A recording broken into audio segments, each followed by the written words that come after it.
Michele, there's an issue here. So what happened? Well, I fired Gabor. Gabor was his boss. I said, I don't understand. What do you mean? I take the keys from Gabor, I kick him out, I close the door, I say, you never come here anymore. So, still couldn't believe what was happening. Tell me, I caught Gabor stealing something from the company, cheating inside. He didn't know if it was true or not. Also, I thought a person who has the courage to do something like this, risking his own position, risking to be fired, is a person who has something inside, has probably a backbone, has a ethical backbone. I still wasn't sure, but then later, EUCHAM became a boss of 50 people, then later became the most important person in the company after the ownership. Today, EUCHAM is an entrepreneur. He has his own company, sells software around the world. I'm his customer. So it was easy to identify a person 19 years old, a student, and see that he is going to become an entrepreneur. What happened? I had this Luis in Cuba. I was in Cuba, socialist country, not so successful, unfortunately, where nobody speaks English. It was a whole week around the country in private homes. Nobody speaks English. I was in line waiting for a coffee in the street from a small booth, and a small kid like this came next to me and said, hey sir, we not only can find coffee here, in this small booth they have also fantastic, very good juice, mango, and it costs only 3 pesos. In perfect English, we had a conversation of 5-10 minutes with him. I was surprised, the first person after 1 week, a small kid. And then he left, went to his mother, with his brother. And since I do speak Spanish, I went after 10 minutes to the mother and say, I had a nice conversation with your son in a perfect English. He surprised me. The mother said, well, he speaks also Russian and French and so on. Говоришь по-русски? Да, говорю по-русски. Понимаю по-русски, да? Хорошо. I tested his Russian. Perfect. I gave him my business card. The first time I gave my business card to an 11-year-old guy. So, you recognize a future leader, probably entrepreneur, also when somebody is 11 years old. So who are the entrepreneurs? I love this, it's not a definition, but it's a representation. Entrepreneurs are those who ignore the status quo, challenge the rules, and change the game. So what are we doing in Europe now regarding entrepreneurship? What's the role of academia? What's the role of the corporate world, the association of companies? It's I love between all the project mentoring. Mentoring is happening in Europe in a very is developing extremely fastly, and it's very nice to see how the institutions who are starting mentoring programs are representing different point of view. There are companies, an association of companies, Chamber of Commerce, who start a mentoring program as their CSR, corporate social responsibility operation. So because they want to teach entrepreneurship, they want to help new entrepreneurs to succeed. Then on the other side, with association of students, all kinds of youth associations, they make their own program because they want to learn from companies. Then we have the state and the academia, and then we have all together also collaborations between these three groups of actors. And it's working very well. And I see the difference between state-promoted mentoring program. I love the programs like the Association of Students. Non-formal education, it's happening everywhere. And I would put also an accent. I will urge academia also in helping the association in promoting all kinds of other programs under the non-formal education. Then we have other actors. We have venture capitalists, we have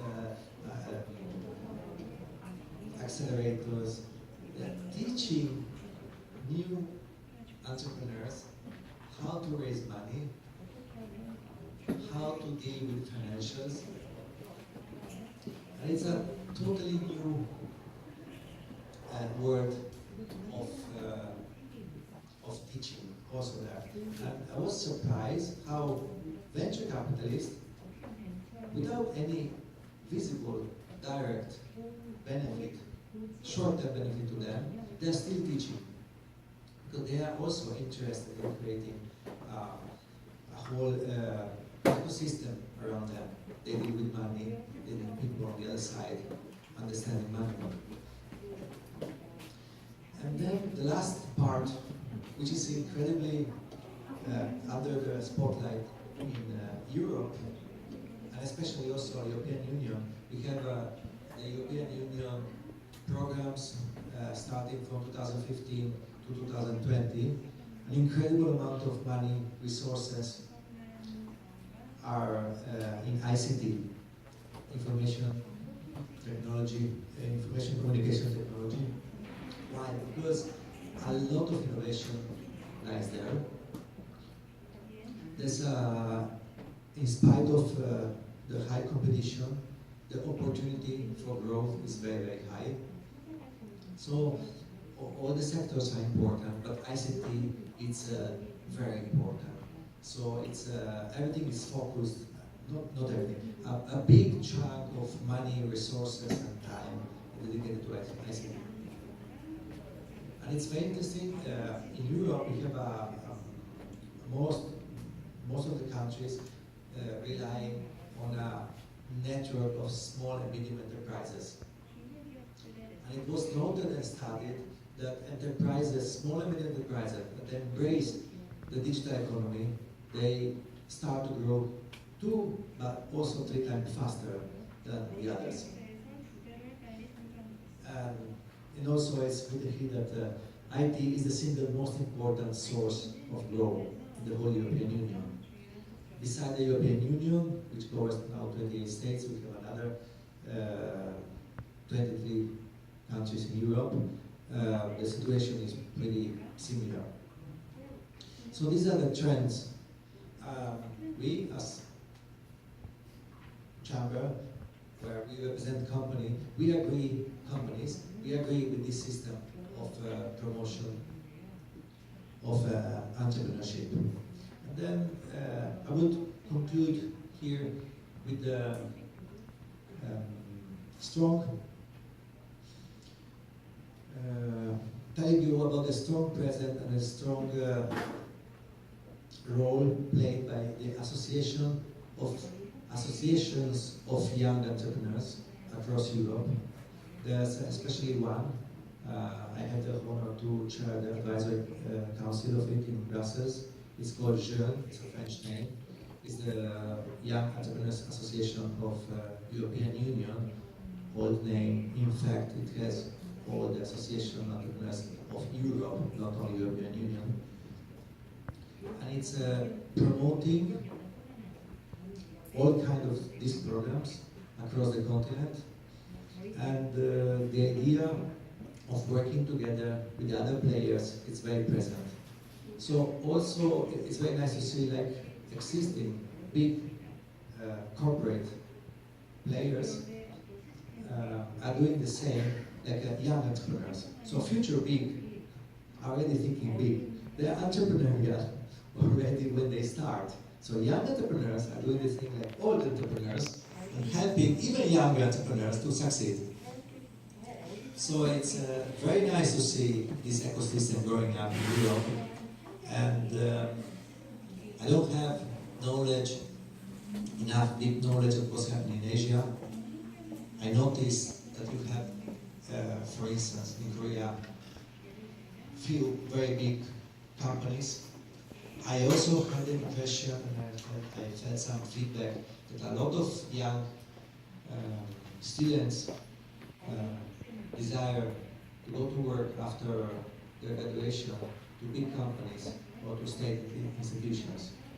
While all these guys together working, they can help changing this career opportunity for young people. Why it's important? Because we need to have big companies, we need to have small and medium enterprises, micro enterprises as well. Only with a balanced distribution of these players in the capitalism can have a long-term sustainability. It's not good if we have, it may be interesting, it can create a lot of GDP, big companies alone, but we say that innovation lies in the small companies, so we have to create more small companies. My suggestion to academia is to work even closer with the existing economic players, because altogether they can create a fantastic new ecosystem for creating new entrepreneurs. Thank you very much.